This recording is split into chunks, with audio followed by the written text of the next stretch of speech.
It was a sudden and chance visit to Guwahati when my husband was invited to the Indian Institute of Technology, Guwahati, to address the students there. So, what did I do? I hopped onto the flight too with just one thing on my mind.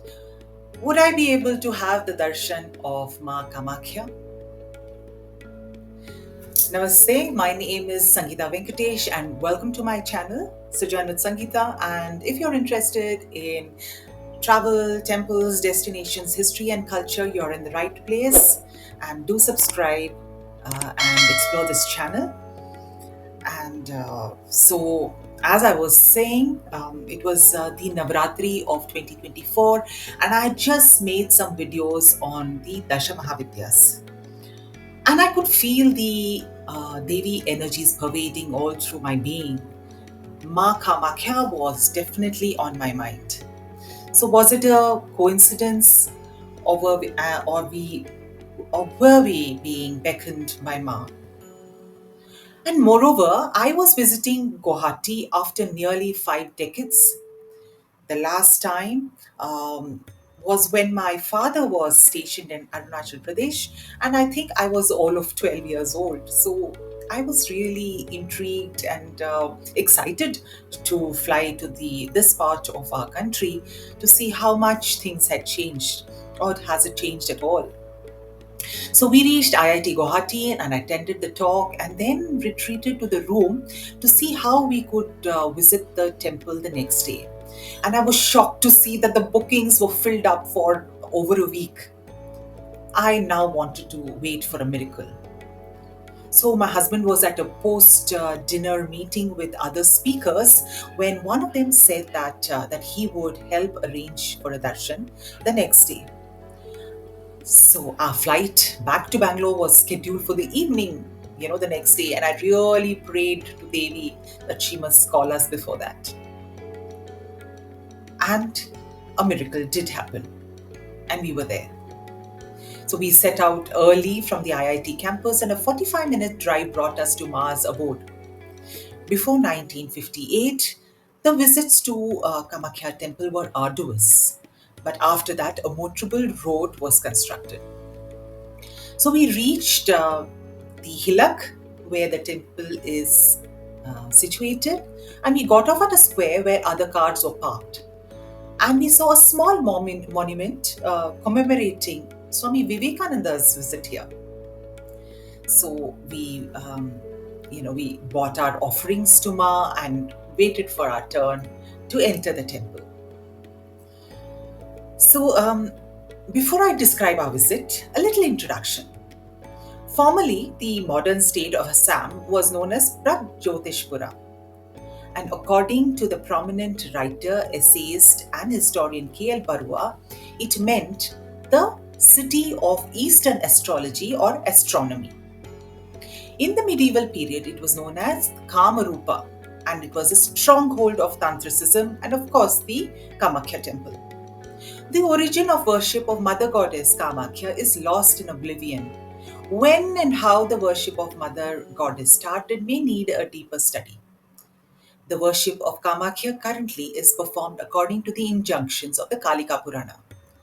And as regards the etymology of a Kamakhya, the authors say that the Kalika Purana says that the mother goddess came here to satisfy her sexual desires with Lord Shiva at this hillock, and hence the name of the place came to be known as Kamakhya, where Kama, as we know, refers to. The Purana says that the Lord Shiva had gone deep into meditation and was detached from his duties to the universe. Hence, Lord Brahma instructed Kamadeva to rectify the situation. So, with that introduction, I want to continue saying that we reached the temple, and when it was our turn to go in to the main sanctum, we were led into this a kind of cave where there is no image of the goddess. Instead, there is a Yonipitha. And this is because Sati's female organ, or the vulva or Yoni, fell at this location following the Atmadaha by Sati during the Daksha Yajna. I'm sure all of you know this story, but for those who are new to the Sanatan Dharma, here is a quick summary. Sati was the daughter of King Daksha, and she married Lord Shiva much against the wishes of her father. Now, Daksha was a devotee of Lord Vishnu and was against, he was really against the practices followed by Lord Shiva and his follower, which was supposed to be tamasic in nature. So when King Daksha neglected to invite his daughter and her husband Shiva to his grand celebration, that is the yajna, organized by him, Sati decided she should attend anyway, uninvited. She felt as a daughter, it was her right to attend it uninvited. So upon arrival, she discovered that her father was not very pleased that they had come because, and this, she was deeply insulted. Sati was deeply insulted by his attitude, and she kind of jumped into the fire of the yajna. And, Shiva, when he got to know it, he was terribly mad. And he cut Daksha's head and replaced it with the head of a male goat. And when he saw his wife's dead body, he was so upset and picked up the dead body of Sati and began his famous Shiva Tandav. And he wandered the world with her body, upon his shoulders. And the entire universe was in a state of imbalance because of that. And so finally, Lord Vishnu came upon Shiva and begged him to stop his Tandav and took Sati's body and cut it into 51 pieces and tossed the parts from the heaven down to the earth below. And thus, wherever her body parts fell became one of the Shakti Peethas. So Kamakhya is one amongst the 51 Shakti Peethas where the Yoni fell, and where the body part fell, the hill turned blue, and hence the hillock is known as Nilachala. Now the Yonipitha is inside the cave is red and a square size and is always wet with water oozing from the spring below. The length of the Pitha is 1 arm and 12 fingers, and it is attached with a Shivalinga. The mother goddess or Devi Kamakhya, who's manifested here in the form of the Yoni symbol, represents the Shakti or the procreative force of the female. So in the interior cave, there is also these sannidhis of two other Dasha Mahavidyas, that is Matangi and Kamala Mahavidya. So, along with Ma Kamakhya, at this sthala, the Dasha Mahavidyas also worshipped here. I will put a link of the video to that. It's a short video of the Dasha Mahavidya in the link. They are in the order Kali, Tara, Tripura Sundari, who is also known as Shodashi, Bhuvaneshwari, Bhairavi, Chinnamasta, Dhumavati, Bagalamukhi, Matangi, and of course Kamala. These Mahavidyas are worshipped along with their respective Bhairavas, except of course Dhumavati, who is represented as a widow. In Kamakhya, Tantra is observed as the only way to get one's fulfillment of all worldly desires, and that is done by worshipping Yoni Swarupa Devi Kamakhya. The temple follows both the Dakshinachara, that is the right-handed path, and Vamachara, that is the left-handed path modes of worship. I won't go deep into that. In Kamakhya, there is a renowned annual festival known as Ambubachi, which literally translates to Mother Protects. And as I'm recording this video, the 2025 Ambubachi Festival is going on in Kamakhya. This happens when the sun just transitions, Margashirsha, a nakshatra, in the month of in the Jeshta month or the Ashada month of the Hindu calendar.